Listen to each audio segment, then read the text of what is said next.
If you're expecting all kinds of finger-pointing, backstabbing, and controversy on this, the first day of pitchers and catchers at JetBlue Park, no. As the Red Sox reported for pitchers and catchers, John Tomasi, everything was pretty much what we would have thought it to be, right? Yeah, I think the thing that jumped out at me, Jake Peavy mentioned it today, and John Farrell addressed it as well. The pitchers, players have been texting a lot over the winter, and their slogan has been, "It's a new year." And Farrell backed that up. You know, we can't be looking at this as a continuation of Game 6. No, we're picking up.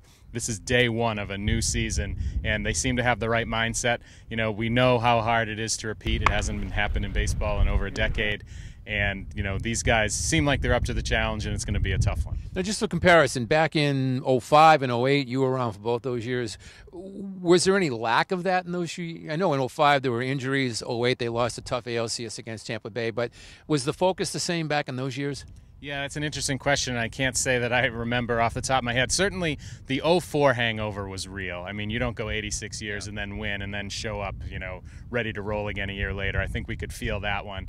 08 was a great year, and they took it to Game 7, so you really can't fault them there. I think the one thing that's different about this team compared to those is those teams were built to win World Series. Certainly 07 was, and 04 to an extent as well. This team was not built to win a World Series, and then it somehow did.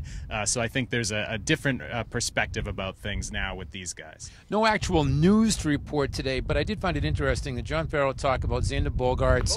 He is working out at shortstop, and the expectation is that he will be the shortstop, but I thought he may have left the door open just a teeny-weeny bit in the matter of Stephen Drew. So where is that right now? Yeah, I mean, the way I understand it, I've talked to someone close to Drew recently who said, you know, the Red Sox have not offered more than a one-year deal. That's out there. Drew would like at least 1 year and an option. If they were to give him an option year, he would take it. I think the fact that they haven't shows how they feel about Bogaerts. They're not going to be rushed into anything. If they get Stephen Drew, it'll be on their terms and their terms only. And to be honest with you, I viewed Farrell's talk of Drew in the complete opposite way. I thought he was kind of shutting the door on it, that Bogaerts is our guy. You know, he talked about how there but comes... he did say we'll readdress if, though. He did, but that but was the crack that I'm talking about. Yeah, I understand that, but he also was saying, you know, there will come a point in camp controversy where we need our guys. I mean, we're creating it. This is our job.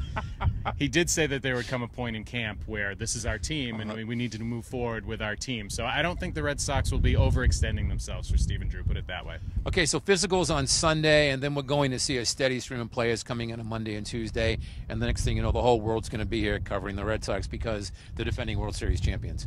Yeah, and we'll be here every step of the way for the Boston Herald. Can I sign off for you? Yeah, go ahead, do it. Signing off for Steve Buckley, I'm John Tomasi. We'll be back here tomorrow.